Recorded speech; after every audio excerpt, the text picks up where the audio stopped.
바람피는 남편 제대로 울먹였네요. 남편은 능력이 없어요. 능력은 없는데 잔머리는 좋고 꾀가 참 많은 사람이죠. 이런 사람과 결혼을 한 이유는 저는 능력이 됐습니다. 그리고 남편이 원하던 부분이 있는데 그 부분에 지원을 많이 해줬어요. 뒷바라지를 해줬다고 하면 표현이 맞겠네요. 당장은 능력이 없어도 본인이 간절하게 원하는 것이 있고 그걸 이루게 지원을 해준다면 문제될 게 없다고 생각을 했습니다. 남편은 이룬 것도 못 이룬 것도 아닌 애매함, 그 중간에 머물렀고 그런 남편이 기가 죽지 않도록 그리고 조금은 더 성장할 수 있도록 지원을 아끼지 않았어요. 결혼 생활 4년 중에 생활비를 낸 적은 단 한 번도 없었지만 그래도 열심히 하려는 그 모습 하나에 불만을 가지진 않았고 저에게도 저희 아들에게도 정말 좋은 남편, 아빠인 가정적인 사람이었기에 그걸로 만족을 했습니다.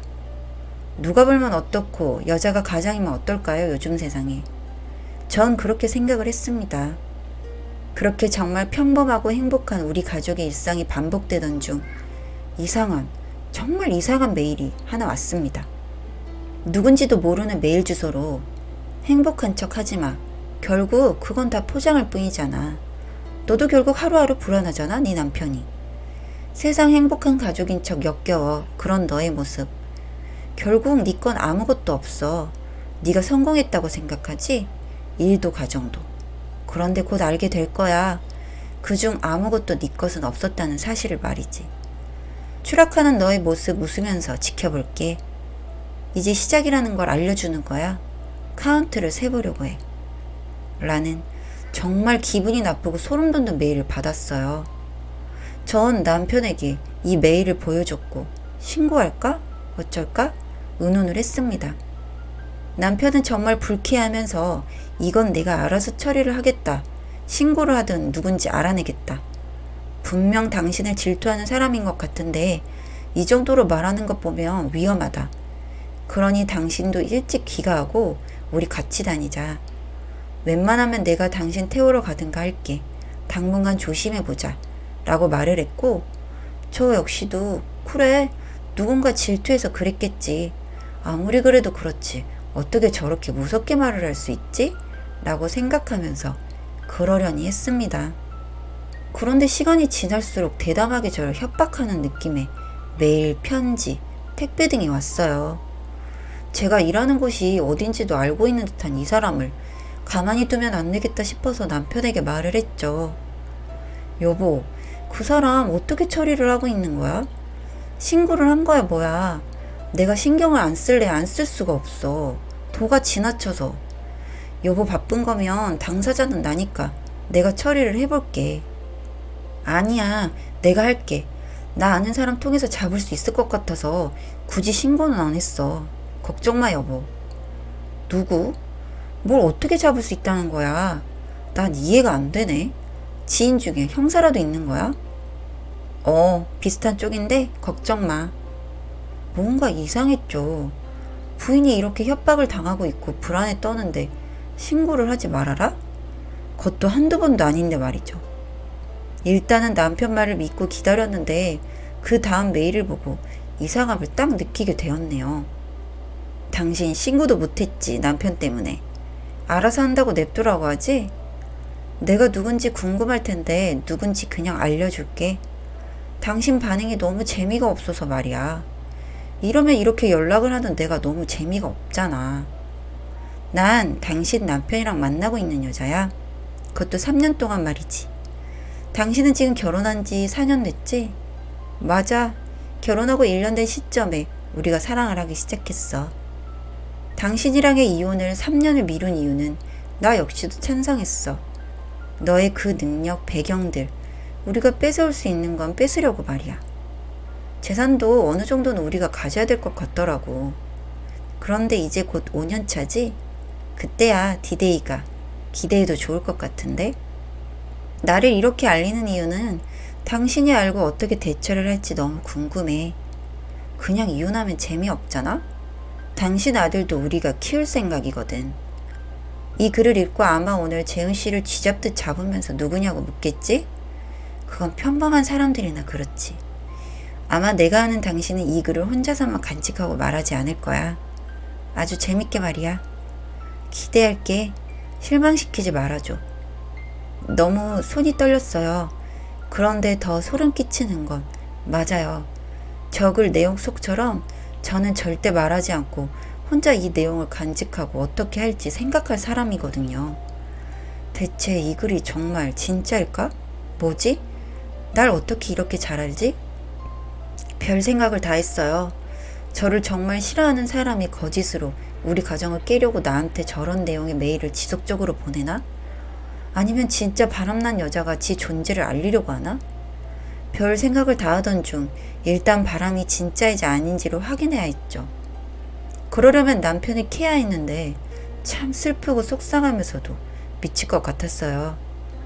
남편이 잠들길 기다리고 잠든 척 있다가 일단 핸드폰을 몰래 봤습니다. 비밀번호가 걸려 있었지만 항상 이 사람이 쓰는 비밀번호는 똑같으니 혹시 몰라 해봤는데 안 풀리더군요. 근데 그때 머리에 확 스치는 게 남편 서재의 컴퓨터에 카톡이 자동 로그인되는 부분이었습니다. 각자 서재는 각자의 일하는 공간이기 때문에 절대 터치를 하지 않았고 바람을 피는 남편이라면 아마 집에서 그 장소만큼이나 안전하고 안심을 하는 공간이 없겠다 싶었죠. 그래서 남편 서재를 처음으로 제대로 들어가 봤습니다. 컴퓨터를 켜니 자동 로그인되어 카톡이 켜졌고 바람이 맞다는 걸 알게 되었죠. 어떤 여자와 정말 그냥 연인 사이, 그것도 정말 오래된 카톡을 언제부터 했는지 찾아보니 그 여자가 말한 3년이라는 시간 동안 무수히 나눈 카톡들 전부를 뺄 수는 없어서 일부만 캡처를 하여 제 핸드폰으로 넘겼습니다. 그리고 이 서재 뭔가 있을 것 같아 다 뒤졌어요. 그러니 서랍에서는 모르는 핸드폰 하나가 발견됐고 그건 또 비밀번호가 없더라고요. 보니까 그 여자랑 연락할 때만 사용하는 것처럼 보이던 핸드폰. 앨범에도 둘이 찍은 수백 아니 수천 장의 사진들이 있었고 그 역시도 모두 캡처를 했고 사진을 찍어 옮겼습니다. 그뿐 아니라 서랍장 곳곳에는 그 여자와 함께했던 흔적들이 보이는 물건들이 가득했고 이 사람 제가 정말 서재에 단 한 번도 들어오지 않는 걸 이용해서 이렇게 집안에서 마음 편히 바람을 피고 있었다는 걸 생각하니 치가 떨리고 화가 치밀었어요. 그렇지만 감정적으로 했다간 아들을 완벽히 데려오지 못하는 상황이나 제가 억울한 상황이 생길까 싶어 그날 서재에선 증거로 찾을 수 있는 건 다 찾고 조용히 아무렇지 않게 다음 날을 맞이했습니다. 그러고 바로 이혼 전문 변호사를 찾아갔고 이 증거들을 다 보여주면서 앞으로 어떻게 해야 하는지 등등을 자세히 상담했고 도움을 받기로 했습니다. 먼저 가장 중요한 건 전 사실 재산보다도 아들입니다. 아들을 뺏기게 된다면 제가 살 이유가 없으니까요. 제가 바람핀 것도 아닌데 요즘 정말 까딱 잘못하면 아들을 뺏길 수도 있다는 말에 식겁을 했고 최대한 조심스럽게 준비를 했습니다. 그 과정에서도 그 여자의 메일은 수차례 받았고 그 역시도 증거로 남겨두었습니다. 그러던 어느 날 남편이 그러더라고요. 요즘은 그런 메일 안 와? 왜 말 안 해줘? 아니 계속 와. 그런데 당신이 알아서 한다니까 믿고 있는 거지. 그런데 대체 누가 그러는 걸까? 난 정말 모르겠네. 심지어 당신이랑 바람 피우고 있대. 누군가가 작정하고 우리 가정을 깨트리려고 하는 것 같은데 이거 그냥 계속 여보만 믿고 있어도 되는 거 맞아? 뭐? 바람? 뭘 누가 그래? 그 메일 보내는 사람이 지가 당신이랑 바람 피는 사람이라고 그러던데? 그래서 당신은 지금 그걸 믿는 거야? 안 믿으니까 이렇게 당신한테 얘기를 하지. 무슨 말도 안 되는 소리겠어. 당신이 어떻게 날 두고 바람을 펴. 난 믿지도 않아. 그치? 안 되겠네 가만히 두면. 무슨 그런 말도 안 되는 소리를 하고 말이야. 그러니까 말이야. 신고를 하든 어떻게든 좀 해보자.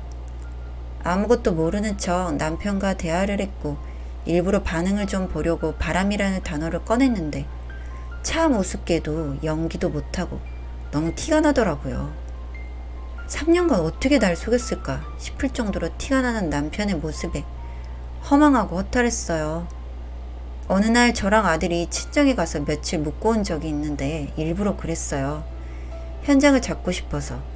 그것만큼 확실한 증거 사진이 될 법한 게 없으니까요. 남편에게는 일주일 있다가 온다고 했고 아이를 친정에 맡겨둔 후 저는 매일같이 집에 몰래 와서 체크를 했네요. 그중 하루는 걸리겠지 했던 제 마음과 같이 걸렸어요. 제가 집 안으로 들어온지도 모르고 좋다고 웃으면서 히히덕거리는 소리가 토가 나올 지경이었고 참다 폭발할 것 같은 저를 스스로 제어하고 말리면서 사진을 찍기 시작했죠. 그런 저를 보는 둘, 너무 당황한 남편과 웃는 그 여자. 둘 다 진짜 가만두고 싶지 않았지만 증거를 찾고 뛰쳐나갔어요. 혹시 모르잖아요. 제가 위험한 상황이 올지도. 그 길로 변호사 사무실로 가서 증거 사진을 보여드렸고 바로 이혼소송 시작했네요. 절대 이혼은 안 된다는 남편, 아들은 주라는 남편. 그리고 뒤늦게 이 모든 사실을 알고 남자는 한 번쯤 바람필 수도 있다라고 말하는 시 가족들. 기가 차고 어이가 없어서 한마디만 상대를 해줬네요. 네, 그렇죠. 아가씨도 꼭 남편이 한 번쯤 바람나서 버려지길 기도해 줄게요. 특별히 내가. 지 딸은 딸이고 나무 집 딸은 딸이 아닌가? 참 저런 식으로 나올 줄은 알았지만 너무 뻔뻔한 태도에 화가 나서 뭔가 그런데 딱히 복수를 하려고 하지 않아도 재산 및 양육권 모두 저에게 왔고 그 사람은 그야말로 빈털터리로 쫓겨났죠. 거기다가 제가 차려준 사무실인데 몰래 비자금을 만들고 있었던 부분을 알게 되었고 횡령죄로 고소도 했습니다. 그렇게 제대로 콩밥 실컷 먹여주었고 저랑 아들은 그 지역이 너무 아픈 기억이 가득한 곳이라 친정이 있는 쪽으로 와서 지금은 아이도 저도 안정을 찾고 생활을 잘하고 있습니다. 앞으로 저와 제 아들 인생이 꽃길만 가득하길 빌어주세요. 사연은 여기까지였고요. 우리 사는 이야기 시청해주셔서 감사합니다.